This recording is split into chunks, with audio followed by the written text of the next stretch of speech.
Today is the day where you will be treated. You get to dine at the table of literary intensity and beauty. Can we say CAU? I'm about to say, don't leave a sister hanging. CA. Yes, say it again. Let me hear it. Y'all see this is being recorded. Show your spirit. CA. Yes, CA. Yes, and we see you. Being brilliant students. Yes. So, peace and blessings from the Department of English and Modern Languages. My name is Dr. Georgine Best, interim chair. And if any of y'all are considering a major in English, woo woo, anybody? Yes. What about Spanish or French? Yes, y'all want to take language seriously. You never know where life is going to take you, where you would need to have another language. So it is with pleasure that I bring to the microphone Ms. Alma Hill, one who has worked diligently to bring this day. Also, don't y'all leave, because I am giving away fabulous door prizes, but of course you have to be present to win. So welcome, Ms. Alma Hill.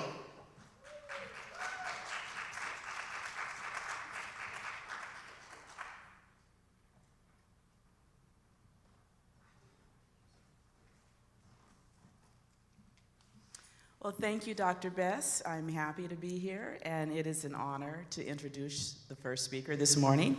It is Ms. Janelle Walden Ajaman. She is a literary agent.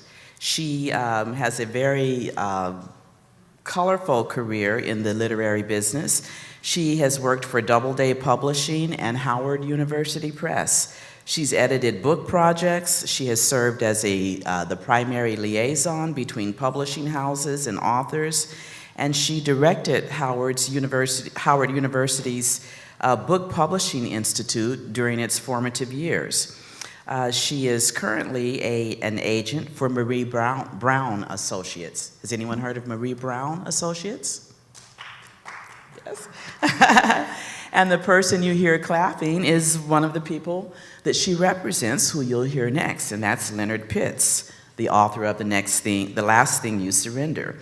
But Janelle is preparing to launch a new career, Next Steps Literary Services, where she will offer manuscript and proposal critiques, coaching, and publishing guidance for emerging authors. So let's welcome Ms. Janelle Walden Ajaman. Thank you.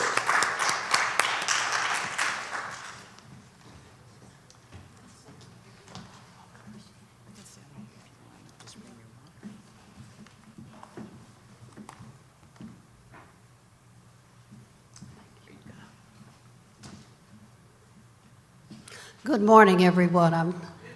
Thank you. I'm so excited to be here. Even though it's 10 o'clock for you, it might be a little slow to roll, but slow to perk up. But I'm grateful to see you. I'm grateful for your presence, for your attention.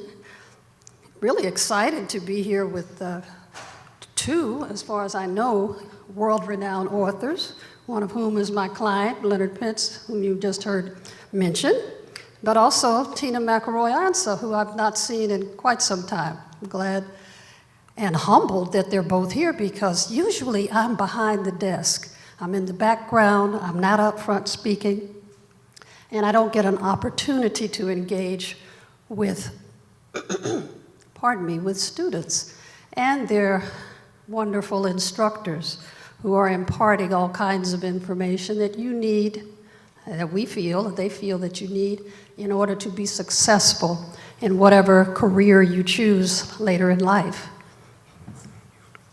I want to thank Dr. Bess Montgomery, the entire faculty and staff of the English department, and also you students, once again. Before I get into the body of the talk, I want to tell you a little bit about myself. And I need to ask you a couple of questions too. Have all of you students had the opportunity to hear any of the other speakers this week at this wonderful writing conference? You haven't? Oh my goodness. I hope that you're able to take advantage of the rest of the program. Today's the last of the program. From what I see, Clark Atlanta University this week has enabled students to hear some of the very best writers around. And not just the best writers, the best African American writers who are holding the banner high, who are telling stories in particular that we need to hear at this time. But of course, they're open to informing and educating anyone. But it's very special that they're here with you. That, well, I'll include myself, that we're here with you at this time, because it's a very difficult time, a challenging time, and we want to inspire you to go forward from this point, utilizing the craft and the skills that you are learning here today, or in this year, in this matriculation that you've undertaken at Clark Atlanta. Please learn all that you can, learn how to utilize the language, to command it, to express yourself, and to make the impact that you will be making. You can't hide from it. You have to express. That's what all human beings do. We're born to it. But to have the tools at your ready to apply in whatever situation you're in, that is a blessing, a gift, and we need you. So my story, briefly, I'll try to be brief, is that I was born in Kansas City, Missouri, and I remember growing up that I read everything, the backs of matchbook covers. Do they still have matchbook covers? Cereal boxes, anything. And of course, books, when I could get hold of them. It's not that they were scarce, we just didn't have a lot of them in my home because we had the public library. That's what kept me going. I truly loved being there and reading whatever the librarian would allow me to read, because you see there was an adult section and then there was the kids section, and they didn't want the kids over in the adult section. It took a while for me to figure out why, but at any rate, the library was a treasure trove. And at home we had, of course, the Bible, but we also had a coffee table, and on that coffee table were Ebony magazine, Jet magazine, Life and Look and Time, and 100 Things, Amazing Facts About the Negro by J.A. Rogers. I remember that one. And if you all are not familiar with that book, check it out sometime. We also had the encyclopedia, and yesterday Curtis Bunn was here and he referred to the encyclopedia and told us how his parents didn't have enough money to get the entire set at one time because the books were arranged in alphabetical order. He had a volume for A, B, C, D, and so forth. Do you all know about that? You're in the age of Google, so you don't need it. You can punch in whatever you want, and boom, you have an answer. It may not be the right one all the time or the best one, but you have it. But we didn't have that. We had the physical books in the analog days, the old analog days. So I remember I would just read the encyclopedia because I thought it was fun. There were pictures in the World Book. I remember one that showed the big trees in California, the sequoias, and people had cut a hole through one of them big enough for a car to go through.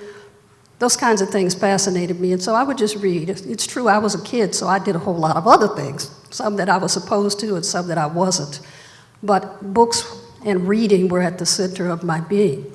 I'm telling you this because when I was 13 years old, I entered a speech contest in middle school, and in the speech contest, they allowed us two choices of what we could write about or speak about. One of them was why I'm proud to be an American. And even way back then, that didn't quite excite me. I thought that was common. But the other choice was why I'm proud to be a Negro, which is what we called ourselves at that time. I decided that's what I would do, and I also knew, well, gee, all I know is what's in front of me. What else can I bring to this talk? So, of course, I went to the library, and sitting on a table as soon as I walked in was a book called A Glorious Age in Africa. And this book had kings. I later figured out that's what they were. mounted on camels and on horseback and arrayed in all these beautiful, colorful robes. And I was fascinated by the picture because I'd never seen anything like that.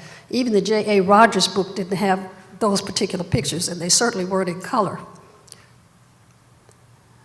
20 years later, I find myself in book publishing, which is an arena I had never thought about entering, because I never thought about there being an industry behind all of the books and information that you get in school, whether you're in elementary, middle, high school, college. There are people, there are workers working together in a coordinated fashion to produce these volumes of information. And there are jobs there, people, but I never thought about that. So to shorten this a little bit, I 20 years later, find myself directing the Book Publishing Institute at Howard. And I'm doing, as we're doing today, one of my jobs was to gather the people who would provide the instruction and to introduce them to the audience and so forth, and help the students with whatever assistance they needed. Because our goal was to bring more people of color into the publishing industry. And so we did our best to recruit and to train within our training institute, and then to help introduce them to job opportunities in the industry. So I was standing there one day introducing the then director of the press, Charles Harris, when it hit me, it took me 20 years to understand this, that he was the same person who was the motive power behind the creation of what was then known as Zenith Books. Zenith was the first publishing imprint series that was specifically designed to introduce young children in middle school age range to the history of Africa and African American people and our struggle and our accomplishments. And so to find that out 20 years later, that here I am working with the person who had wielded that kind of influence, and whose influence, with the help of many others, of course, resulted in my being exposed to a book that changed my life, because I remembered it, and I remembered how excited it made me. So that's a little bit of background about me. My assignment today, and I want to please the English department, is to talk to you about the idea of who needs an agent. Because we're in the age of social media where you have power, all kinds of power in your hand, in the palm of your hand. You can send messages out to an untold number of people. If you're good at it, skilled at it, persistent with it, you can also attract responses. You can develop relationships. You can learn all kinds of information and pump out info that could be useful to you as well. I will ask a question that seems pretty obvious now. How many of you actually engage social media on a daily basis? Almost everybody. Okay, I didn't put my hand up, but that's beside the point. How many of you are using social media to have fun, primarily, entertain yourself, pass time? Okay, that's valid. How many of you are using it in a strategic way to promote yourself for the purpose? Oh, okay, I understand. Some of you are, okay, for the purpose of promoting yourself to perhaps sell some idea or some objects that you have created. That's a good thing. How many of you think you don't need anything else? You can do it by yourself. If you have social media, you can promote whatever it is that you create.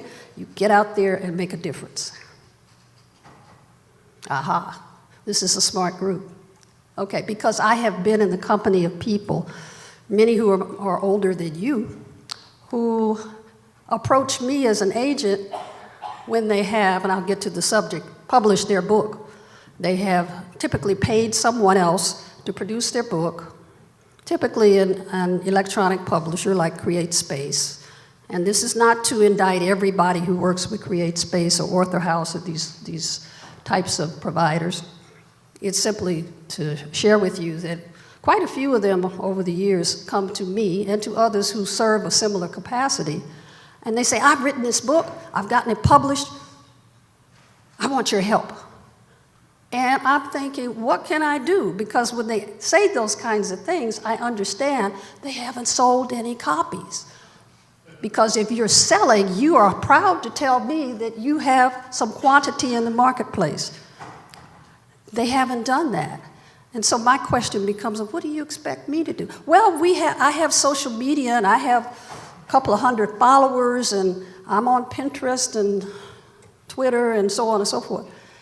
And what I'm telling you is that they have no idea the competition that's in the marketplace. People, we are in a world where something like 15 million books are in a master database that can be ordered at any given time, right at this moment. And that every year, for those who try to keep up with the flow, something like 500,000 more are coming into that pipeline, into that catalog. I mean, those are huge numbers. So who's going to care about your book? How are they going to find it? Why should they even buy it if they do? These are questions that well-published authors, prominent individuals are grappling with as well, and with their publishers. But I'm just telling you, if you have an idea to do something, in this case to publish a book, and you want to depend on social media to do everything that needs to be done to promote it, market it, place it, this is not the way to go. You need to think larger. I have a client who approached me once, and she said, I'm from the go big or go home school. And that is the way she approached everything. I hadn't heard that phrase before, but it makes sense, and so I share it with you today. If you're going to pursue writing a book, and it does take a considerable amount of time, energy, effort, focus, determination. If you're going to do that, you want to launch it, you want to get it into the hands of the people you're thinking about when you're writing it in the first place as effectively as you can. You don't want the effort to fall apart, to not be productive. And a few years ago, I would say you don't want books sitting in your garage. Well, now you don't have to get hard copies. You can have electronic copies. You don't need to have books sitting in your garage, but the difference is the same. If they're not moving, if the numbers aren't showing up on the Amazon searches, if your publisher, should you have one, isn't satisfied with what's happening, you're in a pickle. So once again, the topic was who needs an agent in the age of social media, and the point I'm trying to make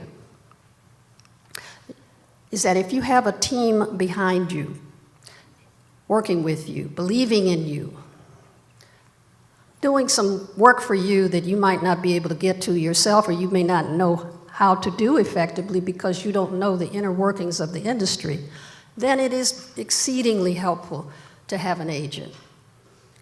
Hence the title, Who Needs an Agent in the Age of Social Media? You do. So, when we talk about agenting, well, how many of you know what a literary agent is, what a literary agent does? Good, I can talk to you about that. How many of you know what a sports agent is? Okay, well tell me what's a sports agent, what they do for their clients. Anybody want to take a crack at it? Yes, sir. And this is interesting because I had asked for a mic so I could pick up more sound. I have a challenge, and I don't. Yes, okay, that's one thing. Why does that agent want to help the client get endorsements? Because after sports is over, they have to go on with their life, despite injuries or whatever.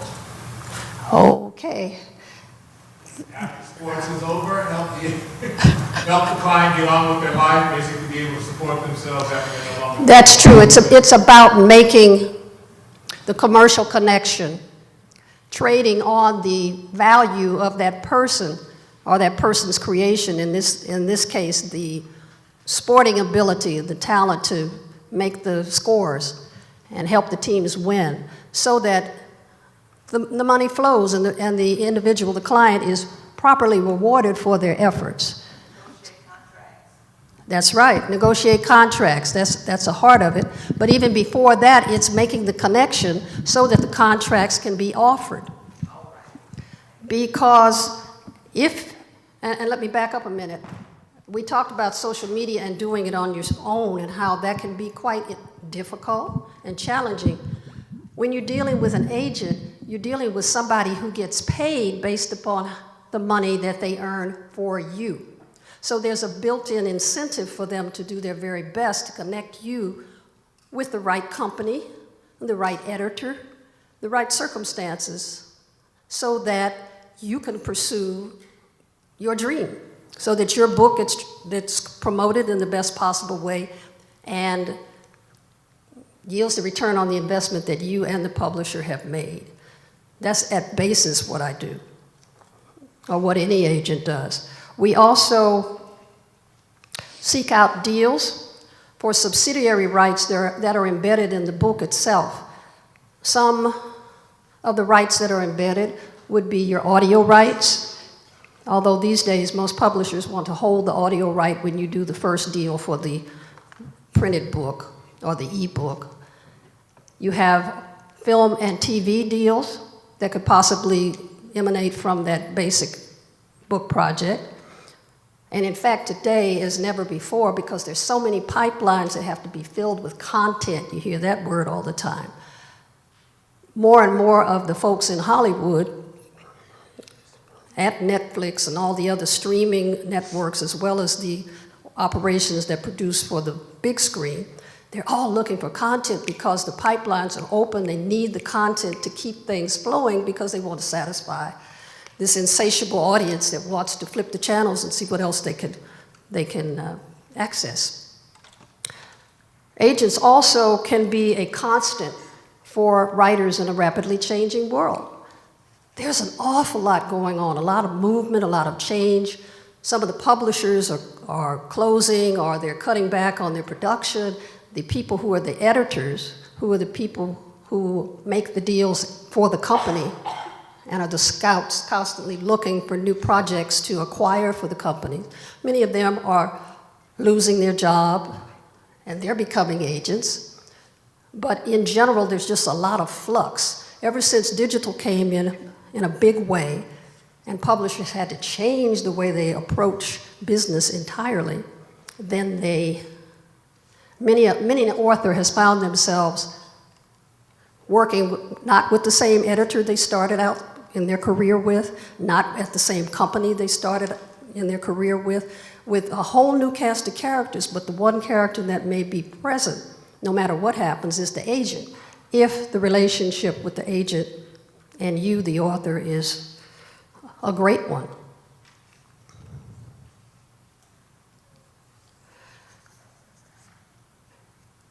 Social media, as I've said, doesn't do the job by itself, but I can tell you it is vitally important. I'm glad to see that all of you, I think everybody raised their hand, certainly all of you are acquainted and know how to utilize it for your benefit, whether you're doing video productions or writing blogs, whatever it is you're doing. It's good that you know about it, good that you can use it, because these days, if you decide that you want to get published, if you do the work and produce a book and polish it and have it ready and then seek out an agent, agents are under the same pressure as the publishers because we're middle people.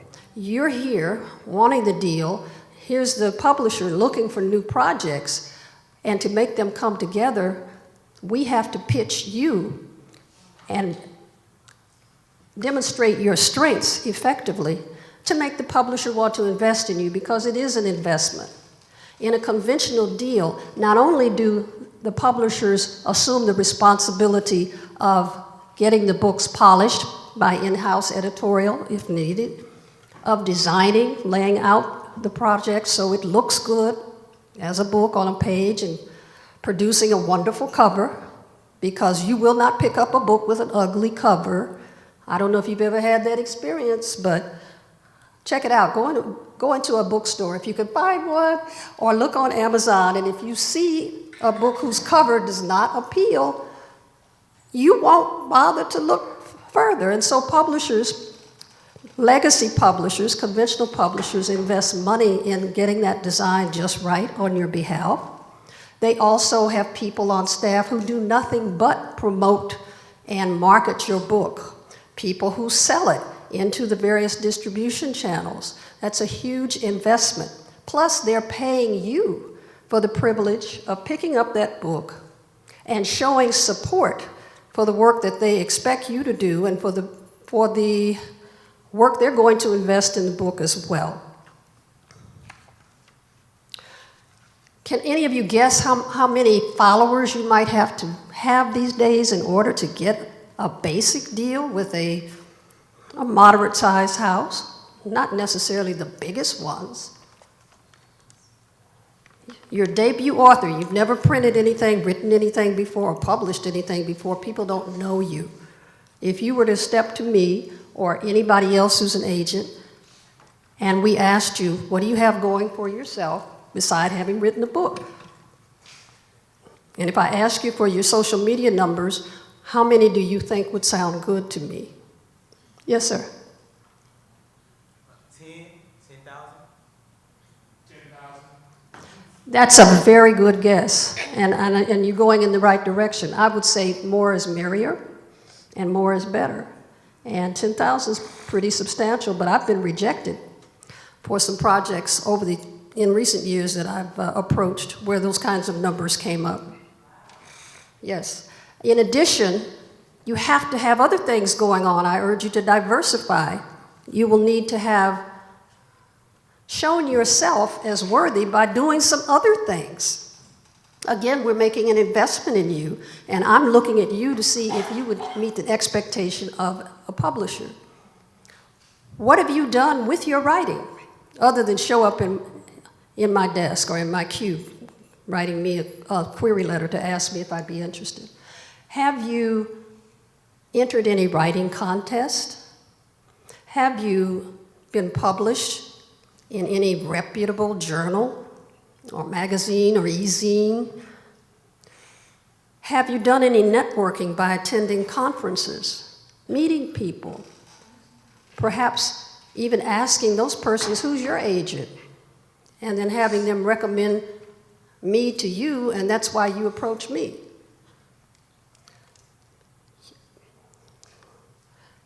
Master's degree programs. That might be the last thing you want to hear because you are in your undergraduate walk right now. But people in increasing numbers who are very serious about getting published, particularly with fiction, and some with poetry as well, embark upon MFA programs. You don't have to, but the point I'm making it is diversify your outreach and make yourself more attractive to an agent if you should decide you want to publish a book and you want to go big.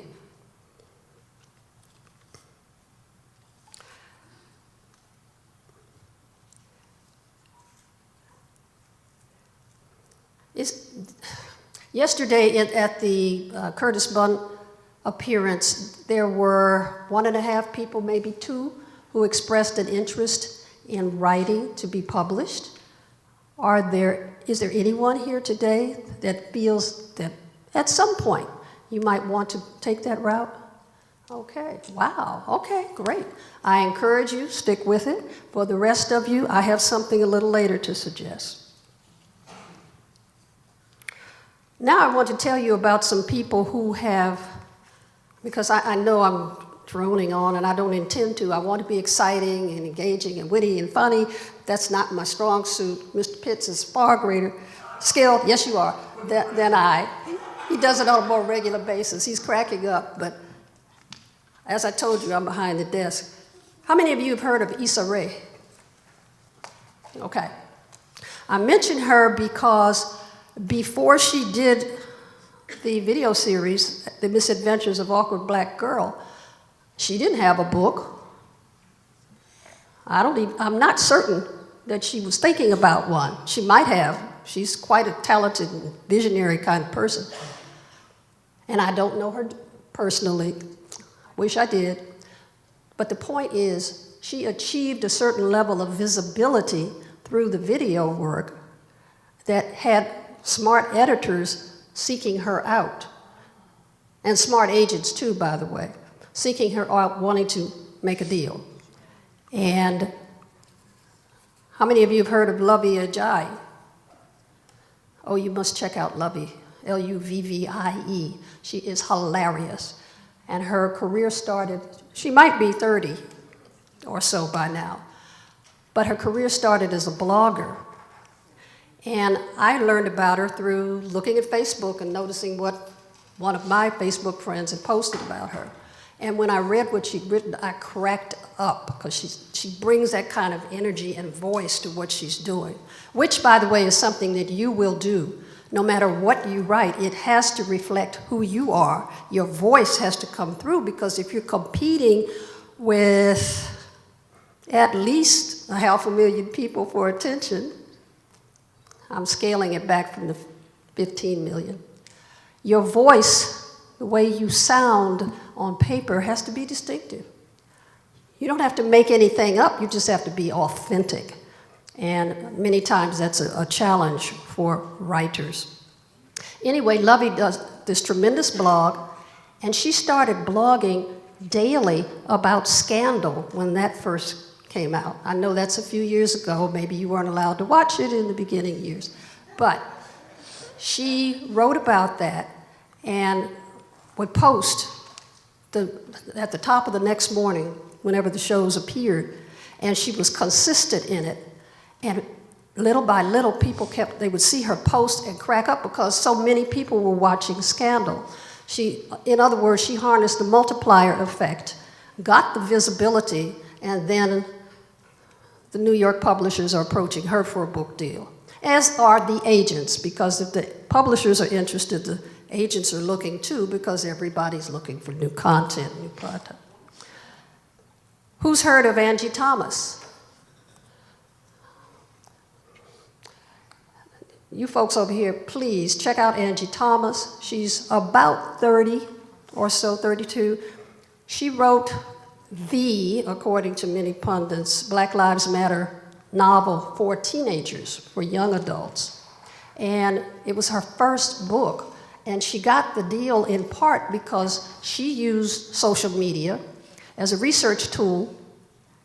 She checked out something called hashtag MSWL, Manuscript Wish List, which has contests every so often for people who are writing, where agents and publishers get on it and they post the kinds of books they'd like to see. And she saw that one agent had posted he was looking for the Black Lives Matter book, and it just so happened that her manuscript was ready. She sent him a part of it. He read it within a month, which is great for agents who are besieged with projects from many, many, many people who are looking at the same time. He signed her up. They did a deal that involved an auction with 13 different companies. She earned a 6-figure advance. You know your math, right?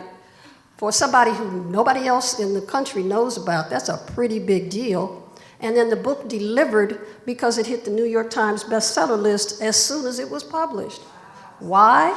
Of course she writes well, of course. It so happened that she had the right topic at the right time, and the publishers helped her, and also she was an unlikely heroine, because we just don't see that many young black, well, we're beginning to see, but as a matter of course, you don't see that, we had not seen that many young black women writing about teenage concerns and grabbing headline attention as quickly and effectively as she did, with the help of her agent and publisher. By the way, she now has a second book called On the Come Up, and it has to do with a girl who's a rapper, living in her neighborhood in Birmingham, Jackson, Mississippi. That's Angie's hometown. And how she negotiates some of the challenges of life. It's number 8 on the Publishers Weekly bestseller list. Another book, Nick Stone. Anybody heard of Nick Stone?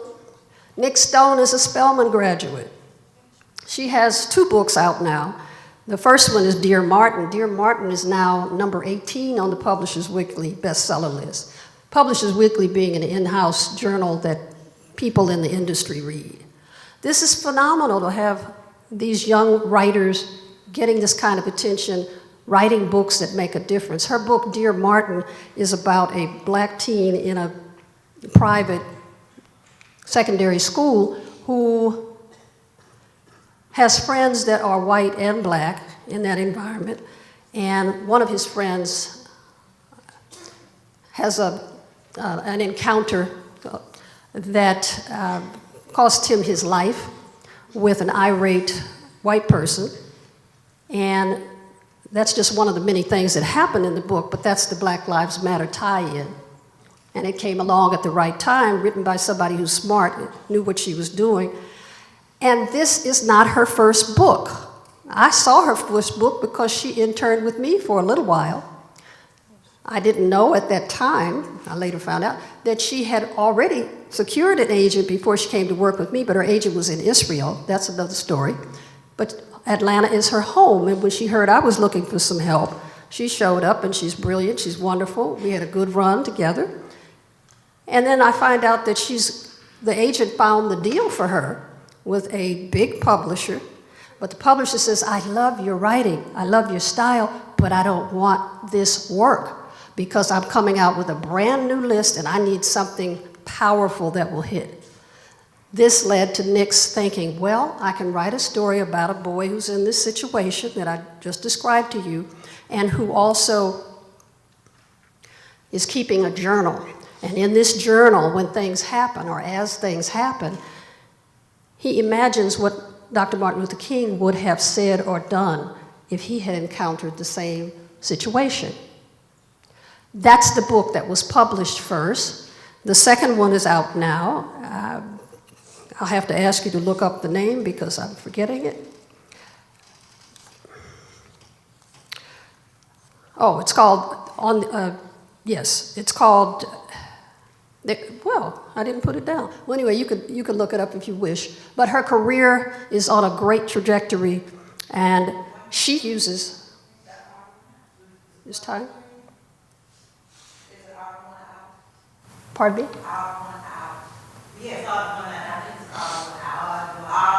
Oh, okay.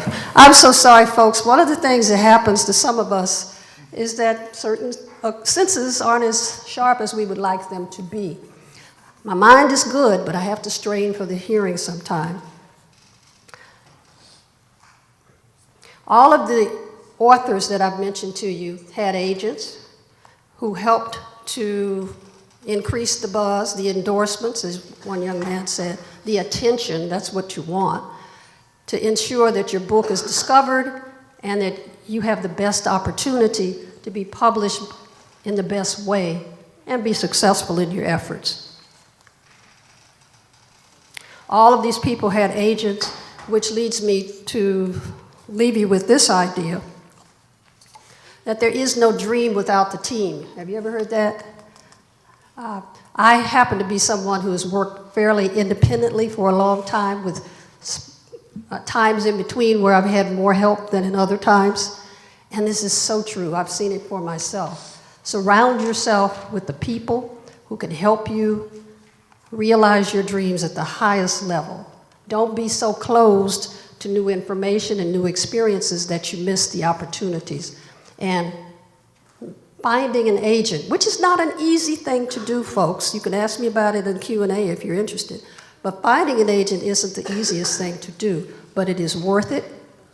And yes, keep your social media skills up, develop them, expand them, and let those undergird anything that you choose to do. And I asked before who was writing books. Do I have one more minute? Because this is a pitch. Years ago when I was at Howard, they pushed me out. They gave me a machine. Imagine this machine had slides. It was slideshow. And the slideshow and the equipment that ran it, analog folks, was about the size of a carry-on suitcase. And they had me go to HBCUs and do my best to connect with departments of English and departments of communication to encourage the instructors and their students to think about book publishing as a career option. Since I'm here today, I'm going to offer this as a possibility for those of you who love the Word, who love the art that can be found in the Word and the power that can be found and delivered in the Word, and want to make a difference in this world, to help move culture along, shape culture. Think about coming into the book publishing industry. And I'm telling you this because when I sat in your place, well, I was a senior, a graduating senior, and I've told you earlier, I didn't know anything about publishing. Loved books and had never thought that there was an industry that produces them. At this point in time, no matter what you see on the shelves, it's not nearly enough and not nearly representative of the numbers of people of color in this culture. It's actually ridiculous on one hand, but on the other, it reflects the power balance. And we need more people at the table where the decisions are made to produce which kinds of books for which audiences.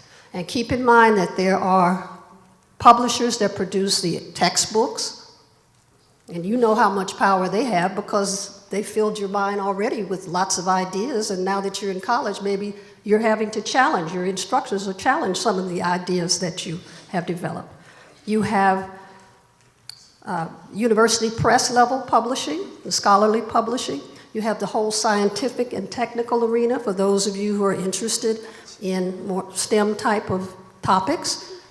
You have what's called general trade, where we find our novels and the poetry and the narrative nonfiction that we love to read. So there's room for you, and you don't need to be an editor. But if you're going to be in that industry, you need to know how to write and how to read.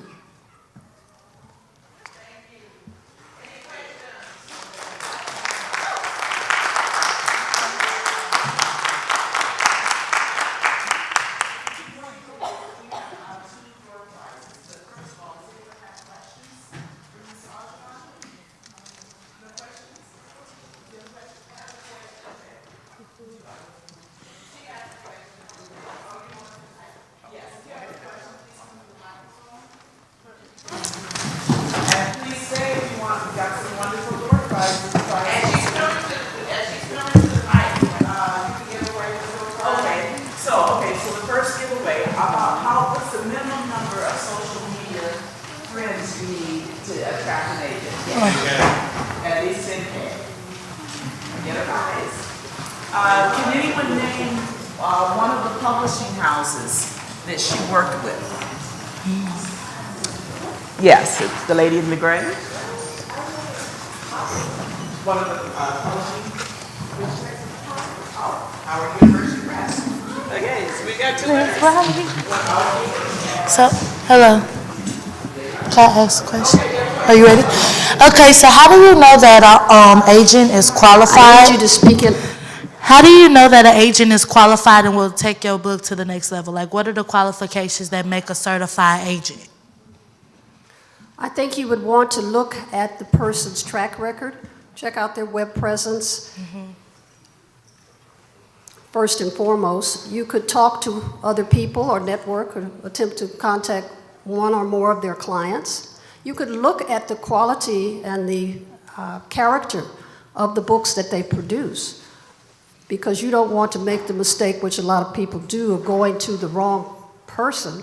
If you can help it, you have to check out what their taste and interest are. People come to me sometimes with cookbooks or with poetry or with science fiction. I have not recently handled any of those, and the listings online would tell you that. So, or people who, they'll come to other agents who don't handle children's books, and they'll pitch a children's book like that. So you need to do it both ways. Okay. Look at what they've done, and you get a sense from reading about them how you think about them, or from talking to others, and then query. Because once you find a group of people that you want to approach, and you should approach more than one, absolutely. It's like looking for a house. You want to look at several and see what you like best. Right. You approach them, you see what the response is. Is that person responsive? Are they attentive? Are they abrasive? Impatient? What's their personality like as best you can figure once you get close enough to them. Okay. Right. You'll know. Right. You'll know. Don't be so excited that an agent pays you some attention that you're ready to give up everything and do anything they say just to be with them. Take your time because you matter in the equation also. Okay. All right. Thank you. You're welcome. Thank you. Good question. If there's anybody who's interested in publishing, see me, because I'm happy to share information. Dr. Bess Montgomery, reach out, because there is a need. We need to see you. Yes, one more person? This gentleman would like your card.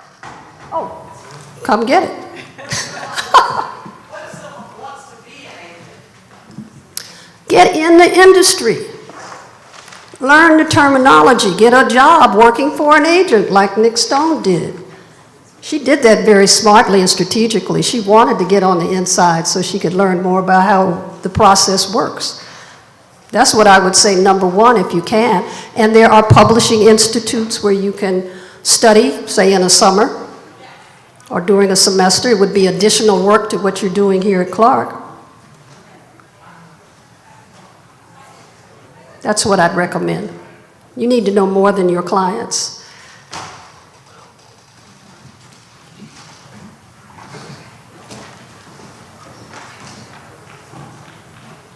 We will bring up our speaker for the last hour, who will be coming up who is Leonard Pitts' literary agent, who just fed us. How many of y'all are interested in being a writer or writers? So our previous speaker spoke to us this morning about the importance of having an agent, even in the times of social media, and why it is important. So I will have her come up. She will introduce herself and give you a little spiel on about a literary agent as she brings up Leonard Pitts, because I know some of you all were not here to hear what she had to say.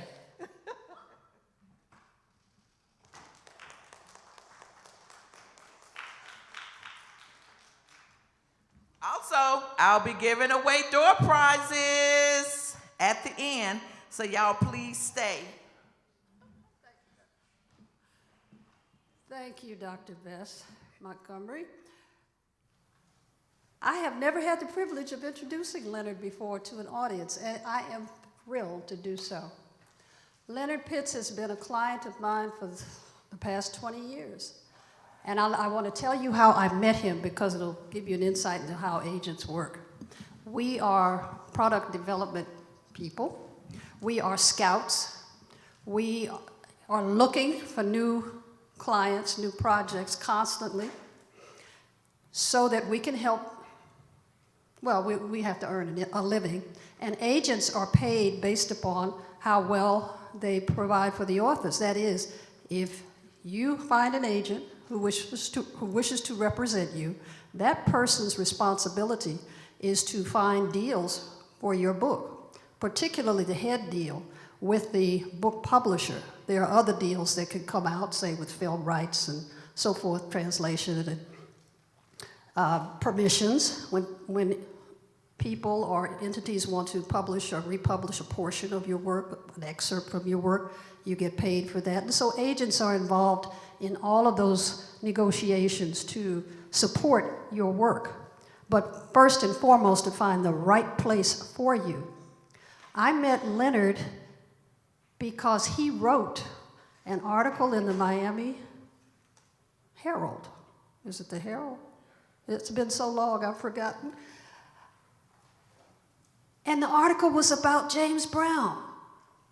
You know, James Brown from Augusta, GA, who happens to be one of my favorites, still is one of the favorite artists of all time because of his power, his music's power to get people's butts out of the seats and on the dance floor.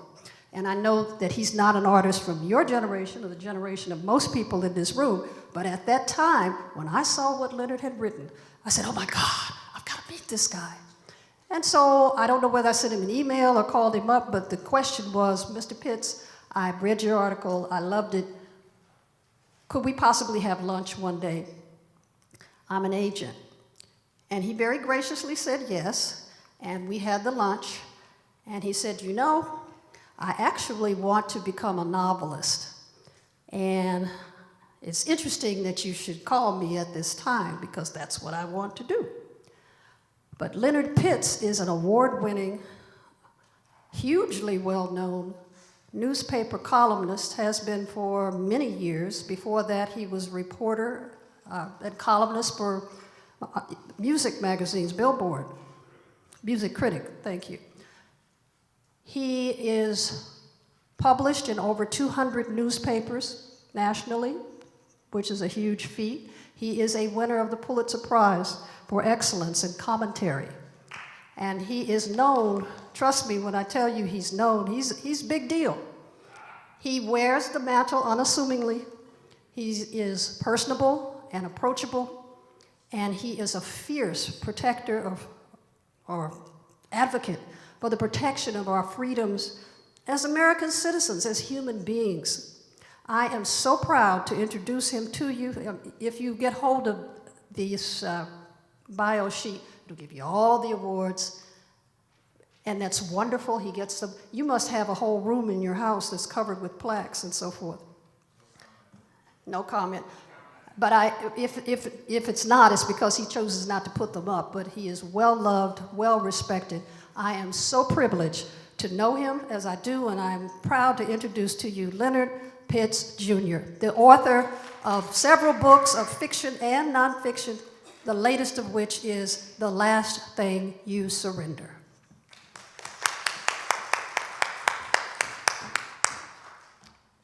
Thank you, ma'am. Whoops, excuse me. Good afternoon, everybody.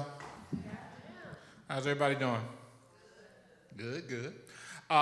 First, before I even launch into anything, do we have any aspiring writers in the house? Show of hands. Okay, that's a trick question. There's no such thing as an aspiring writer. There are two kinds of writers in the world. There's published and there's unpublished. So the first thing that I always like to tell young writers is stop aspiring and write. The thing that I like about my profession is that it's one of the few professions where you don't need a degree or any particular certificate before you can have entry to the profession. You are a writer when you start writing. You are a professional writer when somebody pays you to do it. And you can, if you're good enough at 15, then you're good enough. If you're good enough at 50, then you're good enough. So, you know, for those of you who envision a life for yourself in this profession, take your craft seriously. If you're of an age to at least know that this is what you want to do with your life, take your craft seriously and understand that there's nothing that you really have to wait for. The only thing that you have to wait for is until you're good enough and until somebody recognizes that you're good enough. So with that said, I want to talk a little bit about this book, which is my latest novel. As you heard, it's called The Last Thing You Surrender. But I want to take a sort of circuitous route. I want to talk a little bit about the route to this book. There's an old song, which some of you, most of you will not know anything about, by a singer most of you will not know anything about. I am getting old. Sam Cooke had a song with the line, "Don't know much about history," which I think speaks to a lot of us. It was just a pop song, it was a love song, but I think that sentiment speaks to a lot of us and our estrangement from the stories of our national and cultural lives. I think that speaks to us as people. I think it speaks in general, or specifically to us as African American people, don't know a whole lot about history. I include myself in that. I didn't know a whole hell of a lot about history when I came to school. I got good grades in history, but what I found out was that history class was teaching me a version of American history. I spent so much time drilling for those tests and learning the date of the Smoot-Hawley Tariff and the Teapot Dome scandal and all this other stuff. And I came to understand history as a pile of names and dates that I had to memorize. And what I did not realize until actually after I'd gotten out of school is that history is not names and dates. History is a story of us. History is a story of war and sex and love and hate and religion and violence and passion and sex. Did I mention sex already? You know, history is a story of all of this stuff. I'll tell you when the moment that it hit me. I can still remember the moment that it actually hit me. I stopped researching history or looking at history in history books, which tended to be kind of dull. And I remember I was at Doheny Library at USC, University of Southern California is my alma mater, and I was reading a story on the Japanese bombing of of Pearl Harbor, December 7, 1941. Now we've all read this, you know, but reading it in a history book and reading it in a newspaper, where okay, they don't know all the answers yet. They don't know how the thing came out yet. They're writing it as it's happening, and there's all these little details in it. That was fascinating to me, and I became interested in the minutia, the small pieces of history. For instance, we all know that after December 7th, you know, the United States was energized for war with the Japanese. One thing that we don't know, and a detail I've never seen in any history book, was that they were so energized and so ready for this war that the vote in the the vote in Congress was, I think, 435 to 1. 434 to 1 maybe for the war. And the one holdout was a congresswoman named Jeannette Rankin. And people were so angry at Jeannette Rankin that they literally chased her down into a phone booth. We had phone booths back then. They chased her into a phone booth, and she had to be rescued by Capitol Police. Okay, that's a detail that you're not going to find in the history books, but that's a detail that tells you something about the mood of this country at that time. So, you know, reading that kind of stuff made me fascinated for history and then for African American history. I became a big fan of historical novels. I was working as a music critic at the time, interviewing and reviewing the likes of, I don't know, The Temptations, Diana Ross, Michael, Stevie, Smokey, Marvin, you know, all the great names of the 70s and beyond. But novelizing, writing a novel was, as you heard from my agent, was the ultimate dream. And the thing that I came to develop a passion for historical fiction. I started reading John Jakes, who was a really big novelist of the 1970s. Herman Wouk has a couple of books on the Second World War that I've read, each in these like big, thick doorstop books. I've probably read each of these 2 or 3 times. But what I came to understand was that or came to lament was there were few, if any, books dealing with my particular history, with African American history. And there's an expression that you will hear as a writer, which is that you write the story you want to read. And at some point I came to realize that, okay, if nobody's writing this particular type of fiction, historical fiction that I like, with all these little details, like Jeannette Rankin being, you know, forced to hide in the phone booth, then maybe I'm the one who's supposed to write it. And that's been sort of the thrust of my novelizing career. The first novel was called Before I Forget, which took place in the present, but also has a hefty component of the past. It was followed by a novel called Freeman, which takes place at the end of the Civil War. That was followed by Grant Park, which takes place both on Election Day 2008 and in Memphis in the spring of 1968 when Dr. King was assassinated. And finally, The Last Thing You Surrender, which is a World War II novel. The Last Thing You Surrender follows 3 characters. I'm going to briefly sketch them out for you, and I'm going to read you a little bit of the book. It follows 3 characters from 2 families. We have a black family and a white family, wealthy white family, not so wealthy black family in Mobile, Alabama in 1941 through 1945. It's a novel of faith, race, and war, and it centers on, again, these 3 characters. First, you have George. George Simon is this wealthy white Marine who fancies himself, thinks of himself as a very moral person, very Christian person, but his Christianity and his morality and his decency, while they're sincere, they're also kind of shallow because, let's face it, when you are a wealthy white guy in the South in 1941, there's not a whole lot that's going to test all of those things. And George's story arc is an interesting one. He is injured, badly injured at Pearl Harbor, and his life is saved by a man named Eric Gordy. Eric Gordy is a black Navy messman who happens to be from the same town George is from, Mobile. And although George has been on the ship with this guy for a year, he's never actually seen him. The guy has fixed his breakfast, served him his breakfast, and taken care of the various other chores that a messman does. But he's also been invisible to George until this moment when he has to save George's life, and he has the courage that George does not. George is ready to give up at multiple points during their ordeal trying to save himself. Gordy keeps going.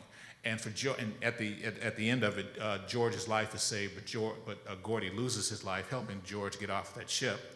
And for George, this is a crisis of conscience, because if I'm such a good man, and if I'm so enlightened and advanced, how is it that I never saw this man, and how is it that this man that I never saw saved my life and gave me the courage that I didn't have when I was ready to just go ahead and give it up? George eventually is sent to Mobile. He's been injured in Pearl Harbor, so he's not going to be any good to the military as a fighting man for 6 months. So he's sent to Mobile on a publicity stunt. African Americans in the Second World War, as in the First World War, as in pretty much every war the country has fought, were faced with a question: why should we fight and risk our lives and die for freedoms that we do not enjoy? So the military gets the idea that since this Eric Gordy is a black man, he was such a big hero, we're going to play up the fact that he saved George, and we're going to have George go around with Eric Gordy's widow, and he's going to go to black colleges and black churches and black civic groups and try to convince black people to sign up for this war that maybe they want no part of. And that's how he ends up at the front door of Thelma Gordy. Thelma Gordy is Eric's widow. And she is a very smart black woman, but she's also a black woman who's hemmed in by the possibilities for black people at that time, meaning that even though she's very smart, her chances, her possibilities for what to do with her life are really very narrow. She ends up working as a domestic. But the war changes everything for her, as it changed everything for so many women. And she ends up working at the shipyard in Mobile Bay on Pinto Island. She ends up working at the shipyard making ships, and she ends up in a friendship with this white woman, this poor white woman from the South, from North Alabama rather, named Flora Lee. And Flora Lee is a nice enough woman, but this is a revolutionary and dangerous friendship. First of all, because it's 1941, 1942, and black people don't become friends with white people in Mobile, Alabama in 1941, 1942. That just doesn't happen. There are actual laws on the books against it. There is a law, for instance, in Birmingham, which said specifically black people and white people may not play checkers together. I have no idea what was so revolutionary about playing checkers together, but these are the kind of laws that were on the books back then. And yet, Thelma and Flora Lee become friends, and this is a dangerous friendship not just because it transgresses the laws and the regulations of the time, but it's also a dangerous friendship because it brings Thelma into conflict with Flora Lee's husband, Earl Ray Hodges. Earl Ray is a wife beater, but he is also, even by the standards of the time, a psychotic racist. He's a racist of the type that racists look at him and say, "Boy, you kind of racist." That's my boy Earl Ray Hodges. So for Thelma to have this friendship with Flora Lee is to risk everything. And it turns out to be a very dangerous friendship. It turns out to be a friendship that will alter her life in ways that she could not have predicted and probably would not have, or I can't say probably, and would not have wanted had she known. And that brings us to the third main character, who is Luther. Luther is Thelma's brother. When Luther was 9 and Thelma was 3, they saw their parents lynched. Their parents were burned alive at their front door by a white man who brought a mob to the front door. He was angry that the father would not sell him a hog, a prize hog. Luther, Thelma has never been able to remember this. Again, she was 3 years old. Luther has never been able to forget it. So by the time the war comes along, 17, 18 years later, or whatever it is, Luther is this embittered, functioning alcoholic in his late 20s who has never done much with his life and who has always seethed with a furious hatred for white people and for the United States of America. Luther has no use for either. But suddenly there is a war on, and people are so energized and so passionate about fighting this war that, as I said, Jeanette Rankin has to hide in a phone booth for her own safety. So everybody's fighting this war. We're all in this together. And suddenly, but Luther receives his draft notice, and Luther tears it up. Okay, that's Luther's feeling about the war. That's Luther's feeling about the country. It's Luther's feeling about white people. So the passage that I'm going to read you is one of the only passages, as a matter of fact, where all three of these characters come together. It's when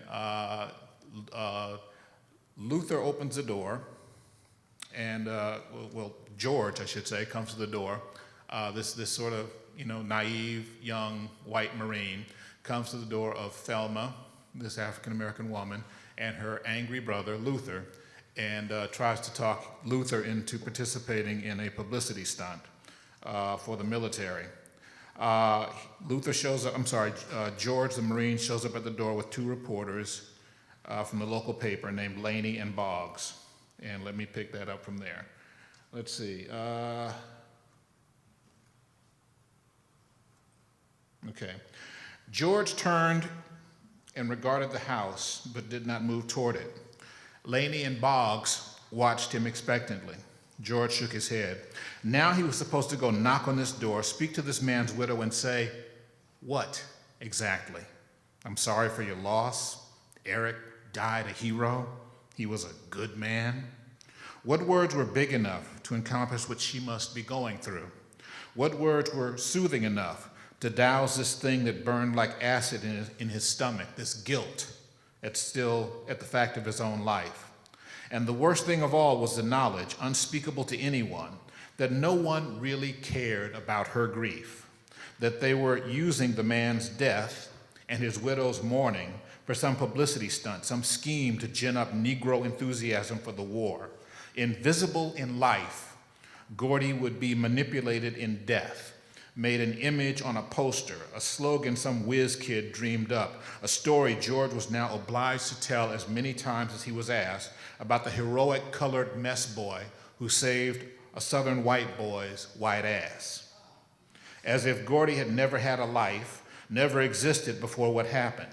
As if his only value was reflected in the fact that George Simon was still drawing air. "What in the world am I going to say to this woman?" he asked.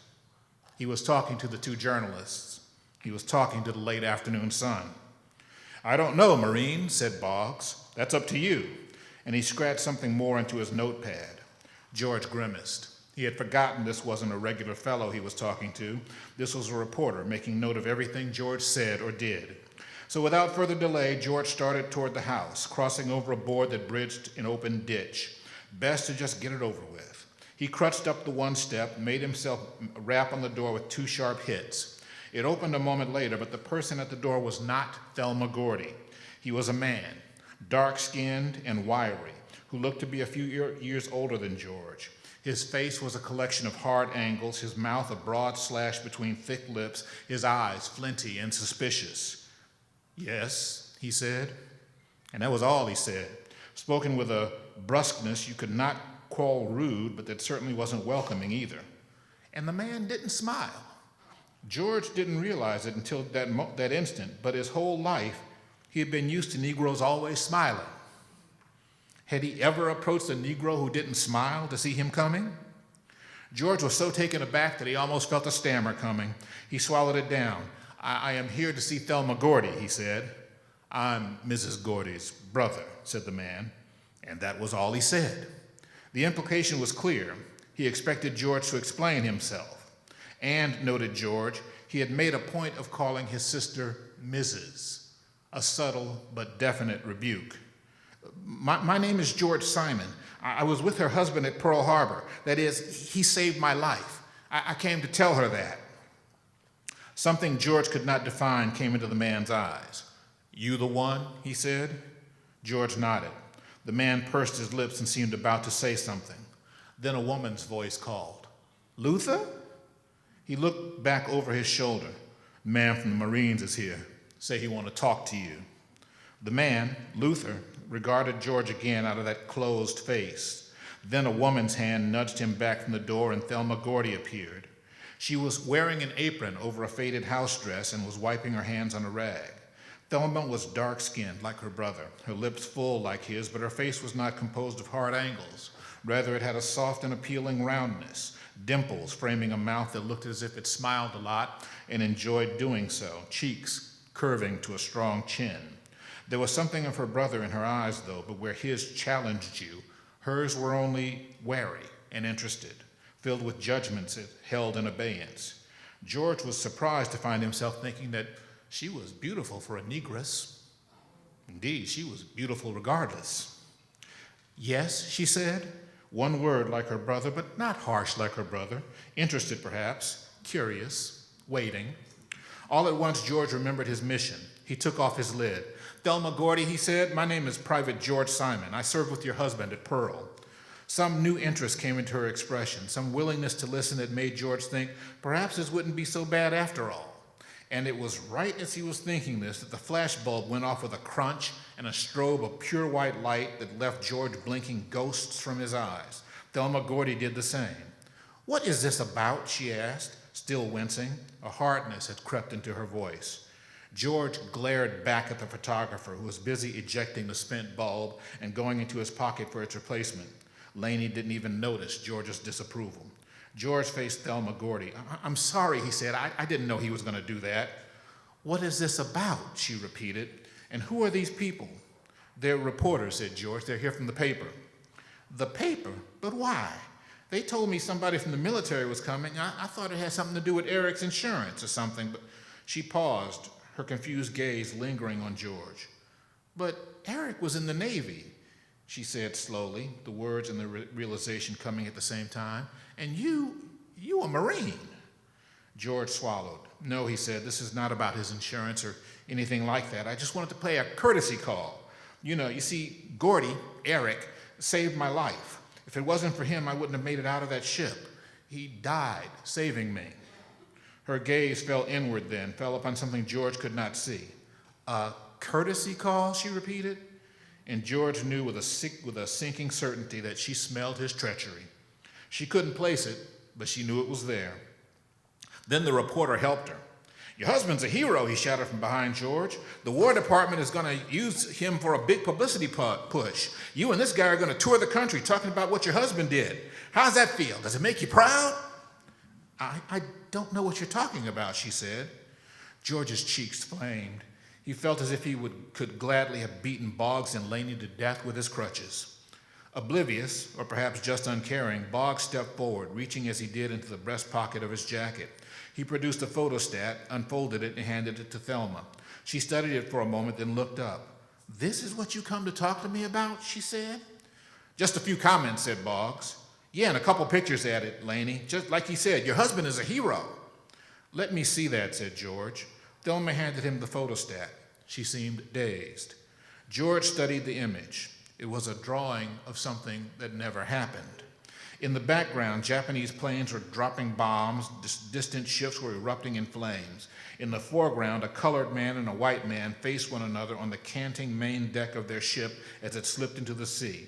The white man had fallen in water up to his knees, but the colored man, standing with legs straddled on the high side of the deck, had the white man's hand in an iron grip. That grip, black hand locked hard upon white hand, forearm sinewy and strong, was the focal point of the picture, the thing your eyes traveled to first. The two men stared at each other, both with clenched teeth and angry determination. There was in the white man's face a bare hint of manly gratitude. Below them, in a dramatic typeface, it said, "We're all together now." "This is what the War Department is putting out?" Thelma Gordy sounded hopelessly confused. "That's supposed to be Eric? It don't even look like him." "Don't look like me either," muttered George. "Your husband's a hero," repeated Boggs, the third time he had told her this. "They're going to put these up in every colored church and schoolhouse, every store and restaurant in the country." "But why?" she asked. "They want to use him." Luther was back. He pushed through the door, stood in front of his sister as if to defend her from physical attack. "Don't you get it, Thel?" he asked, glaring with stark hostility at the three white men. "This ain't about paying no respects to Eric. This about using Eric to get more niggas to sign up for the military, that's all." "Hey," said Laney in a sharp voice, "there's a war on, pal, or haven't you heard?" "Oh, I heard," said Luther. "There's a war on, and now you all need niggas to be cannon fodder. So you make up this poster, don't look nothing like my brother-in-law, and you think people are going to see that and run to the recruiting office." "Luther," said Thelma, "hush now." And then to the white men, he don't mean no harm." "You got a smart mouth, don't you?" said Laney, ignoring her. "So you say," said Luther, "but my smart mouth ain't wrong now, is it?" George was stunned. How quickly this had all gone wrong. In his most pessimistic imaginings, he had never thought anything like this might happen. He had anticipated his own discomfort with this misbegotten publicity stunt, but it hadn't even occurred to him that Gordy's family might have their own reasons for objecting to it. Now George stood helpless. He had no idea what to do. "But I still don't understand," Thelma Gordy was saying. She had nudged her brother aside. "Even if that's what you wanted to do, use Eric, why come here? It ain't like you need my permission." She was looking directly at George as she spoke. George stared back. His mind was white paper. His mouth moved, waiting for words that would not come. Luther answered for him. "Because they want to use you too," he said. "Ain't you heard what he said? Take a few pictures of the grieving widow, send you around the country to talk about what a hero Eric was and how proud you are he saved this white guy's ass. They sent him over here to pay his respects, so he say, but respect ain't got shit to do with it. He don't care about Eric and he don't care about you. He just trying to use you like they using Eric." She looked at George. Disbelief gathered in her eyes. "Is that true?" she asked. George wanted to lie. It occurred to him that maybe his mission even called for him to lie. Certainly Colonel Reeves would have told him to say whatever was necessary to secure her cooperation, but Colonel Reeves was not the one standing here on this porch being searched by those eyes. "Yes," he said, it's true, but..." "Don't need to hear no but." Luther had a protective arm around his sister and was pulling her back toward the door. She did not resist. Her eyes never left George. "You all do what you want to do with your poster," said Luther. "Ain't nothing we can do to stop you, but we ain't gonna have nothing to do with it." And the door closed behind them. For a moment, the three white men were too shocked to speak. Finally, Laney said, "Wow, I've seen him uppity before, but that one takes the cake." Boggs glared at George. "So what are you going to do now, Marine?" George didn't answer. Laney was still going on. "Don't you think he was uppity?" he demanded. George spoke in a distant voice. "I think he was right," he said. So that's a little bit of the, thank you, of the second chapter of the novel. Yeah, I want to leave some time for some questions. So anyway, again, novel of race, war, and faith centering around these three characters. And I think I said this a moment ago, but it bears repeating. I as a writer, and this is for all those of you writers in the room, I write the stories that I want to read. And in this particular case, I wrote a story about African Americans in this war because that's something that I've seldom seen. I've read a lot about the Second World War. I've seen a lot about the Second World War, but I seldom see anything that deals with not just the African American experience, but also this experience of the war as a fight over race. We don't often frame the war about the fight over race. We always talk about the greatest generation this and the greatest generation that, and that's great. My parents remember that generation. But the thing that we don't discuss is that this was a war in which 60 to 70 million people died around the world, and that they died because of racial and religious hatred. Hitler started the war, Adolf Hitler started the war because he hated the Jews and because he hated the what were called the Bolsheviks or the Russians. These were the two races that he wanted to obliterate. The Japanese were rampaging in Southeast Asia because they thought that they were the master race of Asia. The United States says, we're going to fight this war against racism, and they plunge into it with a separate but equal army. After first interning 120,000, or while interning 120,000 of their own people. There's a story, I'll leave you with this story. There's a story that kind of encapsulates this for me about the hypocrisy of it, about the need to understand what this war was about and what we as a nation are supposed to be about. In 1943, a corporal, I believe it was, named Rupert Trimmingham, a black corporal, wrote a letter to Yank magazine, which is a military magazine, explaining how he and some fellow black soldiers were at a train stop in Louisiana, I forget the exact city, and they wanted to get something to eat, but the only place to eat was the cafe that was attached to the train depot. And they go to the train depot to get something to eat, and they've got to go around to the side and eat out of the kitchen because that's the way things are in 1943-44.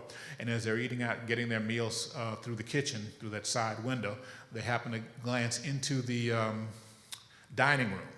And there they see not only white soldiers eating, but the Nazi prisoners of war that the white soldiers are guarding are allowed to eat in this segregated dining hall. And Trimmingham says, what are we fighting for? You know, as a black soldier, you know, what is it that I'm fighting for if this is still a country where a Nazi prisoner of war, y'all hear me, has more rights than I do as an African American man who is willing to, who's subject to die for this country. That was a question in 1943, 1944. Sadly enough, it is still the question now in 2019. So, for all the stories that I say I write because I want to read them, there are still a lot of stories to tell. I won't live long enough to tell all the stories that need to be told, but I hope to read some of them by some of you. I'm going to leave it at that. Now, somebody better ask me a question because y'all don't want to see me stand up here and tap dance. Where's the mic? Do we have a microphone, or you want to holler?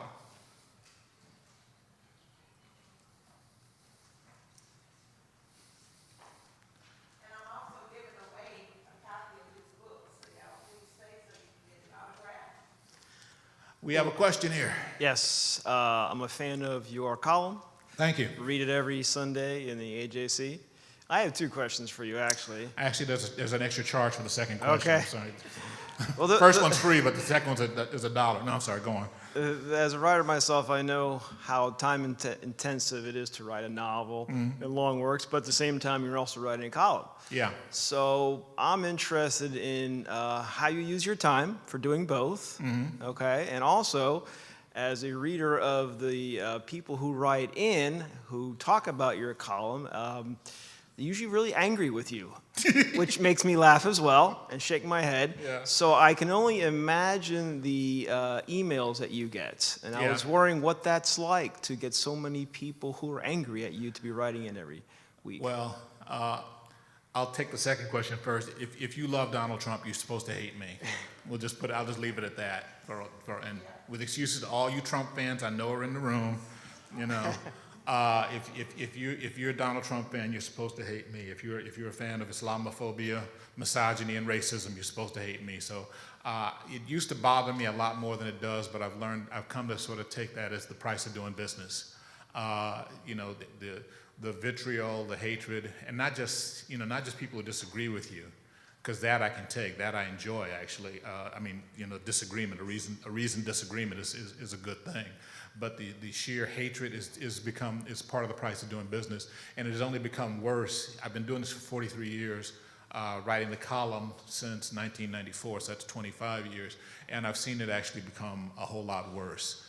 So, but it speaks to, where we are as a country and again, the price of doing business.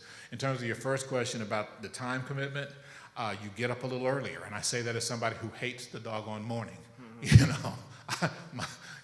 but the thing that I've always learned as a writer is that you have to give the work the best part, the part of the day when you're at your best. Everybody has a part of the day when you're moving and you're sharpest and your creativity is there, and you manage your time so that you give that part of the day to your writing, and the stuff that's more mechanical gets the part of the day when you don't have your edge. So I just get up earlier and do this a couple times and then sit down and do the work because I'm committed to it. Nobody starts a novel unless they need to write a novel. This is not, I want to write. This is, I need to do this. I have to do this. So once you have that in mind and once that's your priority, then, finding the time becomes a little easier. You watch a little less TV, maybe you miss a movie or two, and then you write your book. Thank you. You're welcome. Hello there. Hi. My question is, when did you realize that you had a passion for writing, or is this something that you always knew? Thank you for that question. I knew that I was a writer when I was 5 years old. Yeah, I know. And I used to say that when I was a lot younger. I used to say that, and people go, "Wow," and I'd say, "Why are they going wow?" And then I got older and I had kids of my own, and I realized that a 5-year-old is, a fetus with pretensions. A 5-year-old is not really any. It's very young. I'll just say. But I knew when I was that age that that's what I was put here to do. And I'll just say that I think everybody's put here to do something. Everybody has some sort of talent or skill that not everybody else has. And I think the blessing of my life and the blessing maybe of some of your lives is to figure out what that thing is before you're 40. Yeah. Did you have a part two for your question? No, that's all. Thank you. Okay, thank you. Hi there. Hello. How are you? I'm good. Basically, I wanted to ask you, so you said you felt like you needed to write the book? I felt like I needed to write the book. Right, so why did you feel like you needed to write a book about blacks in World War II? Why did I feel like I needed to write a book about? Blacks, the black soldiers and about them in World War II. Because World War II is a fascinating time. It's a time that absolutely, the Second World, I became a history nerd after I left college. I think I explained that to you guys. And as a history nerd, one of the things that I've come to understand about the Second World War is, one, that it was a race war, even though it's not framed as that. We always talk about the race war is coming. No, the race war done came, okay? And the second thing is that, to me, the Second World War is sort of a dividing line between past times and modern times. The whole way the world is shaped right now, a lot of it came out of the Second World War, even the Civil Rights Movement. People say that, I've heard it said often, I think there's probably some truth to it, that part of the reason that the Civil Rights Movement took off was because you had so many people who had been soldiers who had, like Rupert Trimmingham, risked their lives and then come home and still didn't have any freedoms. And people were just sick and tired of being sick and tired, to use the famous quote from, thank you, I want to say something else, from Fannie Lou Hamer. From Fannie Lou Hamer's famous quote, a lot of people were sick and tired of being sick and tired. So that period is really pivotal. And it's fascinating, and again, you don't hear a lot about the African-American contribution to that time. So, all of those things came together and made me want to write about it. Thank you. You're welcome. Anybody else? My agent, yes, ma'am.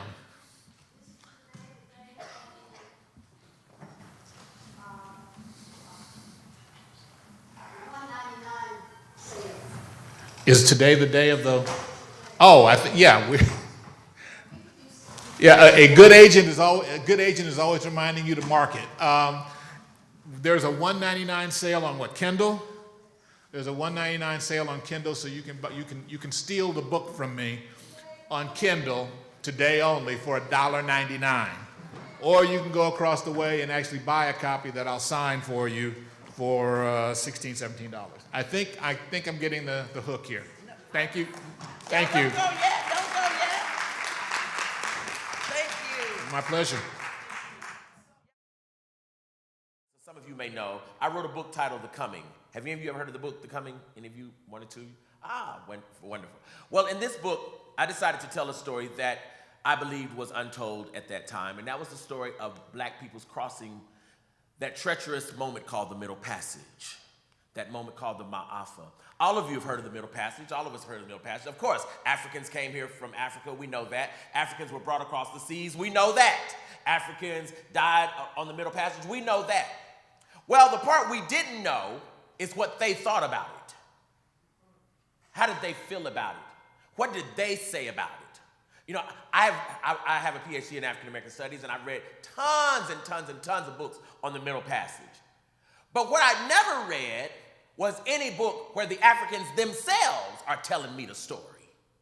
All of the manuscripts I had read, right, and all the documents I read were documents written by white historians or documents of white historians telling us that these individuals were brought. That's where they were referred to. Or there was cargo on these ships. And I wondered, this cargo didn't have any names? These people had no names, they had no dreams, they had no lives, they had no identities. Who were these people?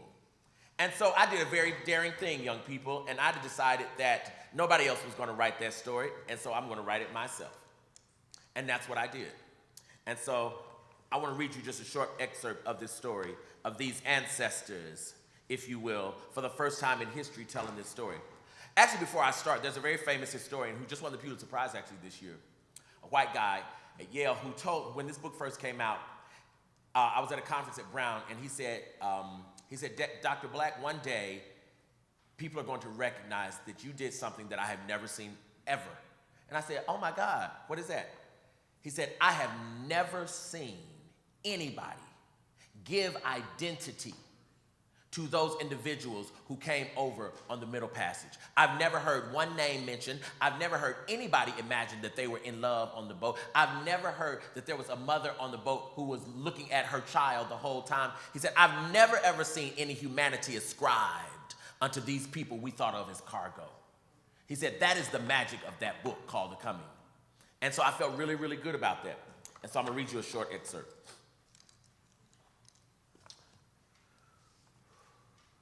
And then came the disaster. With open arms, we embraced those who looked nothing like us, assuming that all life honors life.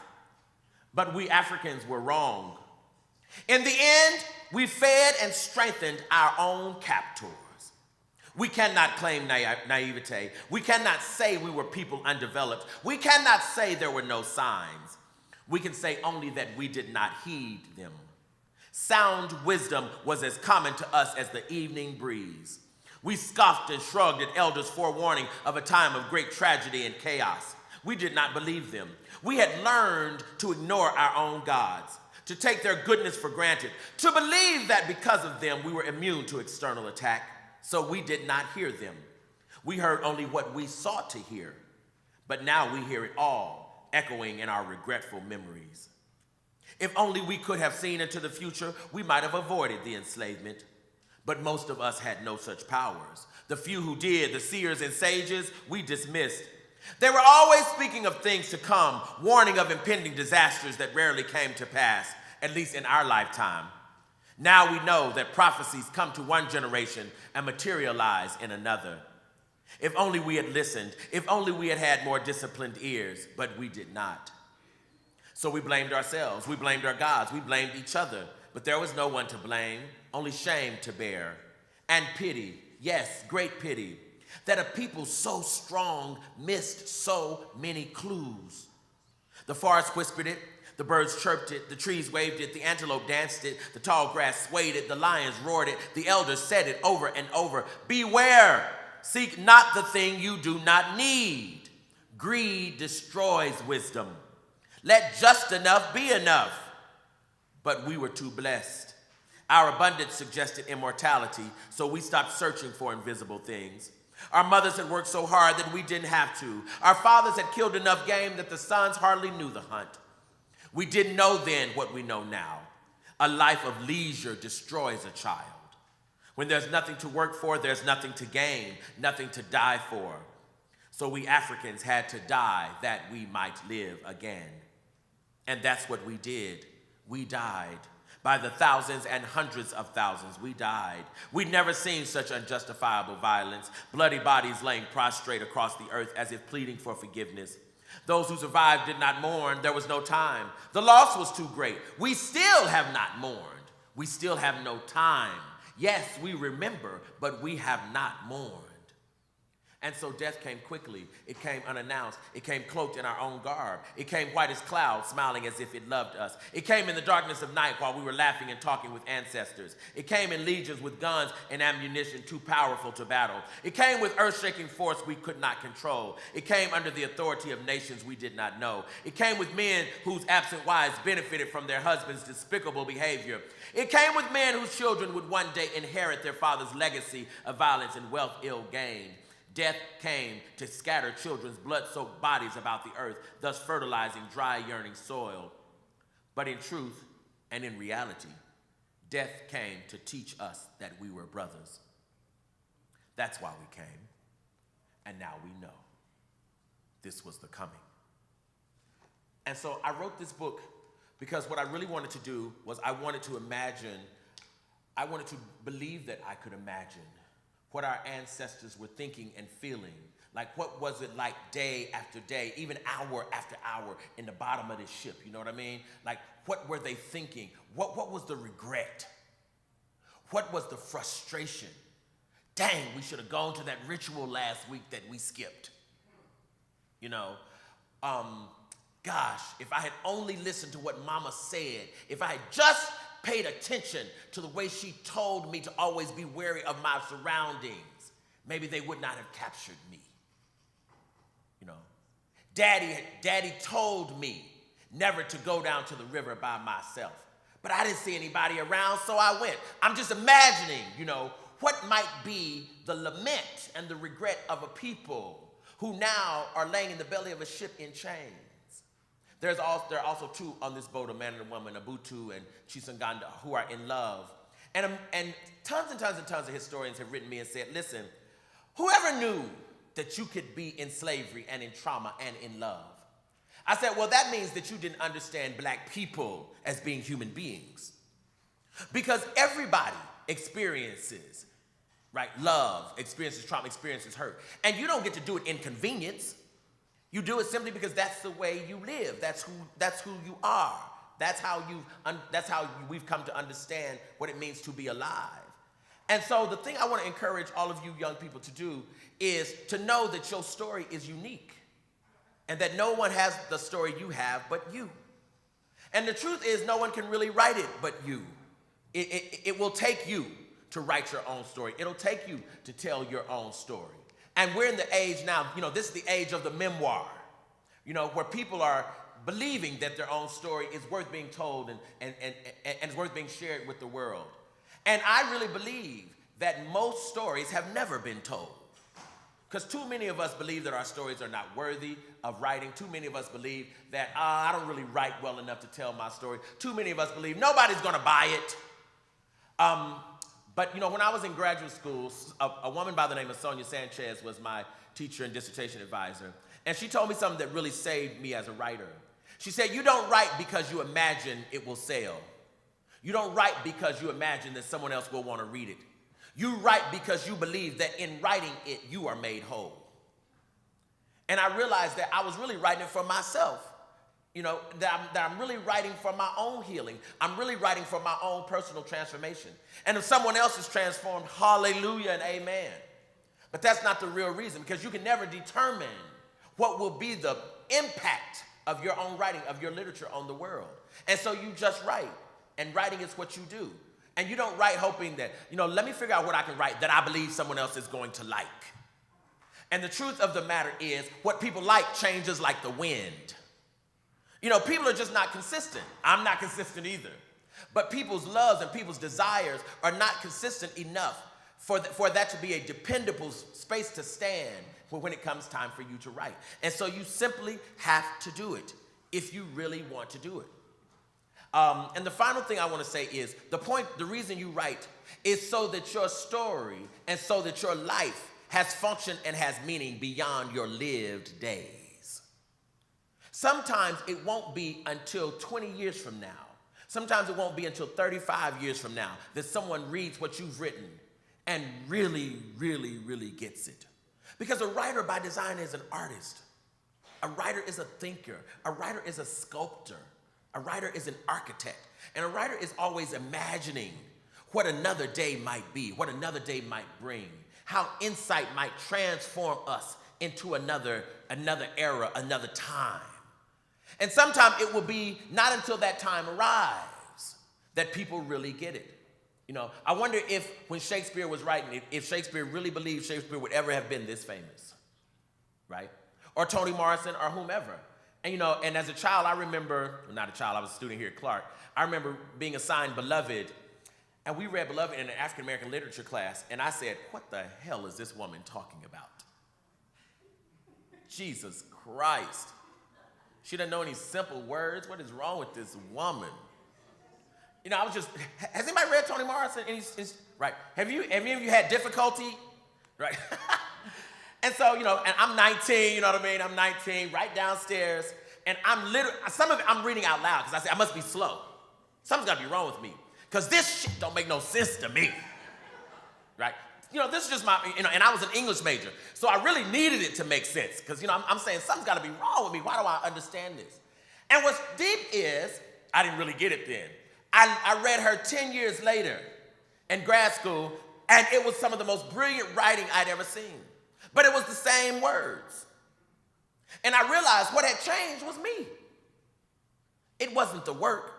But thank God Toni Morrison wasn't waiting on my applause for her to keep writing. Thank God she was smarter than that.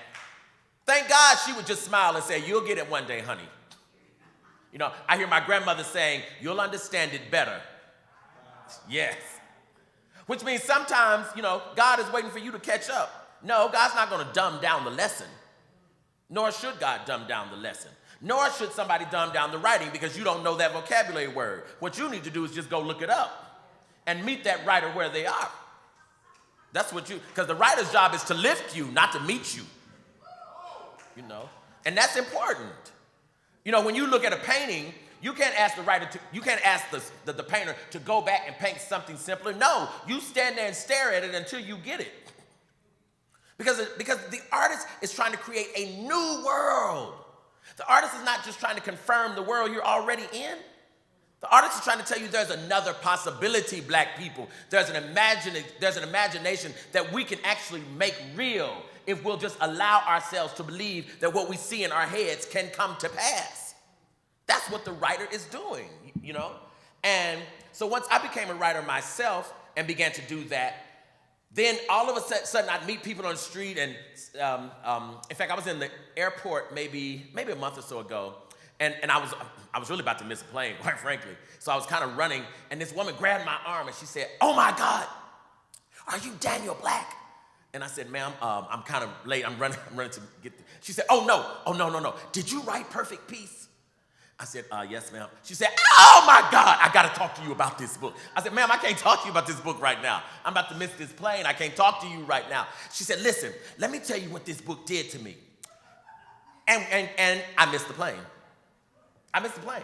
I said, let me just go ahead and know I'm gonna miss this plane and it's gonna be all right.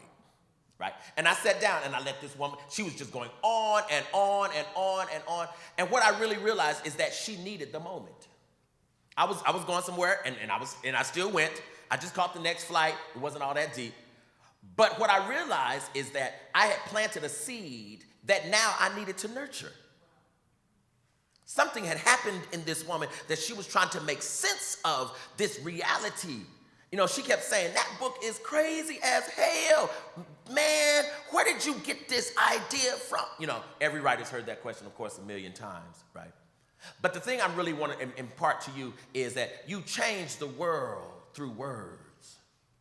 You change the world through words. You change the world by daring to put what you have in your head on a piece of paper and let someone else have it. And you have to know that once you put it on the paper, you don't own it anymore. People can do with it what they want to. And the truth of the matter is they can throw it in the trash if they want to. But most people throw a thing in the trash after the words have done the work. Folks have told me, you know, I read the first chapter of Perfect Peace and I couldn't handle it. And I said, very good. That means the first chapter troubled you enough that you had to stop. Then I've done my job. Now, when you get a little further down the road, it'll come back to you and you can finish it, right? And so writing and the art of writing is this ability to construct worlds in such a way that it makes people uncomfortable. It makes people uneasy. People are supposed to be disturbed when they read your work. In fact, if you write something and it doesn't disturb anyone, that was really a waste of time. It's supposed to disrupt. It's supposed to disrupt. It's supposed to make people argue with you. It's supposed to make people think they like you or love you or don't. It's supposed to do all of that. That's the work of art.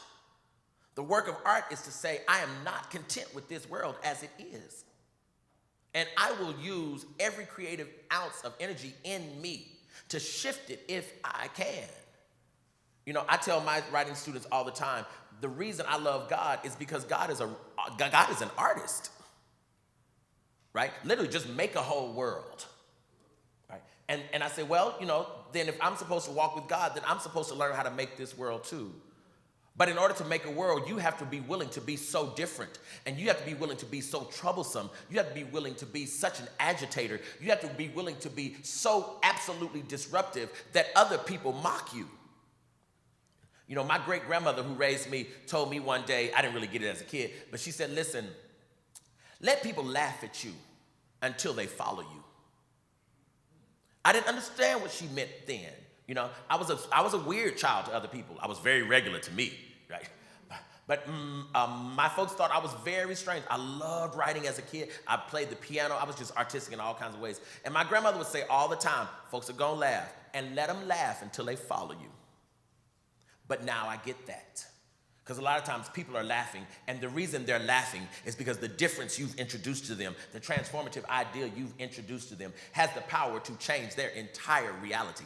All you have to do is be bold enough to stand and wait and keep on writing and keep on writing. Some of you in here, the time will come 5 years from now, 10 years from now, where you'll say, oh my God, we were at this writer's workshop 10 years ago, and I heard Leonard Pitts. Oh my God, I heard Tina McElroy Ansa. Oh my God, I heard Daniel Black. We all do it ourselves. I was in here as a freshman, almost 30 years ago, and there was a gentleman at this writer's workshop named James Baldwin. And I was sitting right out there, right? And I had my pen. I was a little country boy from Arkansas, right? And I had my pen and my pad. I didn't really know Baldwin all that well then, and now when I think about it, I'm like, I must have been crazy. How did I not know? I mean, what was wrong with me, right? But, of course, I know him now. And every writer's workshop has introduced writers to us. And the point of that is exactly this, right? To introduce writers to you whom you can read, whose writing reflects you and tells you about you. But we can't write every story in the world. We write a few stories that get us a little further down the road, and then we hand the pen to you. The thing I'm sick of is people believing that only the writers from 100 years ago have legitimacy. Zora Neale Hurston is magnificent. But there's some, you need to read Ed Reed's Dandikat too. It's important. And read your contemporaries, young people. There are tons of amazing black writers doing amazing things. Read them. Because they're talking to you. They're talking to us. So I'm going to stop there and see if anybody has any questions for me. If not, maybe I'll read one other excerpt and I will get out of your way. Any questions, anyone? Yes, ma'am. I think that probably a lot of students do not realize why a slave family would bring their girl child up to be the other way around. Bring their boy child up to be a girl. Oh, Perfect Peace. She's talking about a little book I wrote called Perfect Peace. Well, in Perfect Peace, the story is about a family in the rural South in the 1940s, and they have 7 sons, this rural Southern couple, and they get pregnant for the 7th time, and the mother wants a daughter really badly, because she has 6 sons. Well, lo and behold, she gives birth, and it is another male child. But she decides that the 7th child she's going to raise as the daughter she always wanted, right? So this 7th child is biologically male, but socially constructed as female. And the book introduced a little tension, a little controversy. First of all, for me, my father, I sent the book home to my father in rural Arkansas. And my father's not a reader, so I said, there's gonna be no problem because he doesn't read anyway, right? Well, I sent the book home, and lo and behold, this man decided of all books in the world, he was gonna open this one, right? So I went home Christmas that year, and my father was acting really, really strangely. And I said, Daddy, are you okay? He said, yeah. How you doing? You okay? I said, I'm great, fine, everything's great. So we went for something out, and I said, Daddy, okay, let's stop. What in the hell is wrong with you? Right? And he said, listen, I started reading that damn book you sent me. And he said, you need some therapy, boy. I said, oh my God. I said, Daddy, you think I need therapy? He said, how you come up with some bullshit like that? Like, this is my father talk, So of course I'm laughing, and he's only half laughing, right? And he asked me a very serious question. He said, why did you think you needed to write that? I said, Daddy, I think I needed to write that because there are individuals in our community whom we have been glad to throw away. But those individuals have stories to tell, and those individuals are supposed to be here with us. And so in many ways, this story for me was a kind of resurrection of individuals we had agreed to dismiss, but who looked as much like God as anyone else. And so that's why I wrote that book, And the greatest irony of all is I'm thinking I'm being creative, right? But since I've written that book, maybe 7, 8 different men across the country have told me that it was their life story. That they were little girls for the first 4 or 5, 6 years of their lives because their mother wanted a daughter, but they were male human beings, right? And I wanted to also look at what the black community looked like and how the black community responded when first confronted with this question of gender and sexuality difference, right? And I wanted to expose to us some of the ways in which, without white folks around, we could be far more ugly to each other. There's a way that we honor whiteness that disallows us to be completely ugly to white people. But there's a way that we agree upon black ugliness whereby any level of violence we can tolerate with each other. And that is a reality I'm trying my best to write about and trying my best to do everything conceivable to disrupt. Yes, ma'am. Any other question, anybody? Going once? Okay. Yes, sir. No. Folks are talking to me about some movie possibilities, so I'm kind of keeping that quiet right now and kind of close to the chest. But I think something's going to happen, and when it does, you'll hear me screaming all over America. So, yeah. Oh, no, ma'am. In fact, I will tell you a funny little story. Speaking of telling stories, someone read Perfect Peace and was completely blown away by the book. Called me from Hollywood and said, hey, listen, I want to do this movie. I said, okay, let's talk about it. So a team of them flew from California to Atlanta to meet me and everything. And so we went to dinner, this posh restaurant, all of this. So we sat down and they said, listen, I'm telling you, this story is amazing, it's fantastic. Here's how we want to do it. I said, okay, I'm listening. We don't really care for the idea of Imogene being dark-skinned. I said, you can give me the bill, because I'm out. We said, well, we think a light-skinned Imogene would be more appealing to an American audience. I said, I'm done. I said, no, thank you. Absolutely not. Absolutely not. It'll be no movie at all before I let you distort it. Just leave it right where it is. I said, and ironically, this is really what the book is about. The way people have been trying to dance around the potential aesthetics, right, that blackness has introduced in this place called America in order to soften the reality of this. For them, I said, no, I'm done. So maybe if I can get through being rigid, we can move forward. But brother, right now, I'm holding to it. Hollywood has done some horrific things to black imaging, and I'm trying my best not to be a participant in that.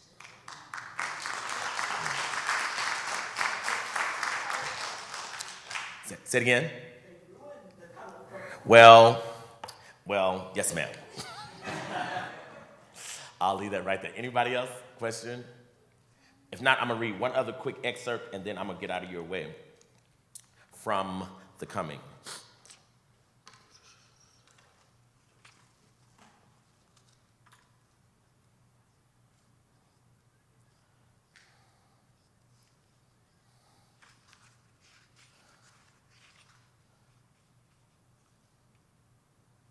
Some were taken by surprise. Some were killed on the spot. Some were taken in their sleep. Some were ambushed in the forest. Some were tricked into believing they were going for a walk. Some, consumed with hatred, were caught off guard. Some were inebriated. Some were too lazy to fight. Some were busy settling communal affairs. Some were nursing wounds inflicted by spouses. Some were telling children bedtime stories of talking spiders. Some were beating drums to warn the rest of us, but most of us were not listening. And so when the drums fell silent, it was too late. Our destruction was complete. An entire village raised in one solitary cycle of the sun and moon. They destroyed our homes and forced our leaving. They bound us with chains of heavy iron, elders rendered mute and lifeless, babies deprived of life's knowing. All we could do was wonder. We did not speak. There was nothing to say. In those moments, we heard our elders' warning and we understood. We knew they loved us now far more than we had understood before, but they could not hear our cries, our pleas of lament, not with the ears of the living. So one by one, they took us away. They took the farmers first, those who knew the land, the earth, the ingredients of the soil, those who heard its rumble, felt its movement, understood its seasons, those who knew seeds and germination, plant spacing and harvest, those who walked barefoot upon the soil in homage to its life-sustaining power. They took them first. It was no accident. They would farm again in a new world, feeding a nation committed to their degradation. And after the farmers, they took the healers. They were not hard to find. Most days, they lingered about the village, repairing bodies and minds too troubled to heal alone. They had learned from us the value of our healers. They knew that without them, we were weak, vulnerable people. If they took our healers, they must have assumed, they also took our ability to mend, and they were right. So they captured our healers that we might not rebound. Villages of frightened, wounded people without medicine men and women would take centuries to restore, but they knew this. Their strategy was as calculated as the hyena's attack. Without healers, who would usher life back into our suffering souls? Who would reassure us that death had not come to stay? Who would cleanse the forest, the land of poisonous energy brought by evildoers? We didn't know. What we knew was that our wounds would fester a lifetime without someone to cure them.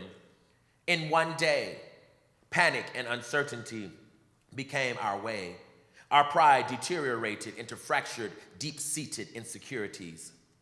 And after the healers, they took our storytellers, that our stories might never be heard. And after them, the warriors, that our collective strength might be divided. And after them, the artists, who had told us that we too were beautiful. They chained and muted orators and teachers to stop the flow of inspiration and to abort the belief that we too were gods. They murdered gatekeepers on the spot, since at their word, multitudes of ancestors would have come, and they would have come, but they were never called. And finally, they slaughtered those whose gifts were less visible, although to us no less valuable. Keepers of knowledge, masters of the spirit, gurus of assistance, guardians of order and balance. In the end, pale people stole away everyone and everything that made us strong. But only because when we sounded the drums, most of us were not listening. It was our lesson. It would be our lesson. It was the coming. We marched quickly. We marched through forests. We marched over hills and valleys. We marched through hot desert land. We marched alongside waterfalls and brooks, which the day before had quenched our thirst. We marched through high grass. We marched on barren earth. We marched past monkeys dashing in the distance. We marched past giraffes whose frantically swiveling heads told us never to give up the fight. We marched past lions roaring anxiously in the distance. We marched past anthills wherein frightened ants scrambled hysterically. We marched past gardens sprouted but not tilled. We marched past neighborhoods neighboring villages we thought we despised. We marched past sites of rituals where we'd known spirit possession and healing. We marched past communal huts where government officials once met to solve collective dilemmas. We marched past people we didn't know. We marched past people we thought we despised. We marched through regions we had never seen. We marched until some of us died. They were unchained and tossed aside. There are no markers to commemorate those lives. Of this we are certain. But we marched and we marched and we marched. From the rising to the setting of the sun, we marched, and then we collapsed and the moon gave us ease. But at the sun's rising, we marched some more. And with every step now, we heard what the elders were trying to say. And we knew that we had missed our own signs. Thank you.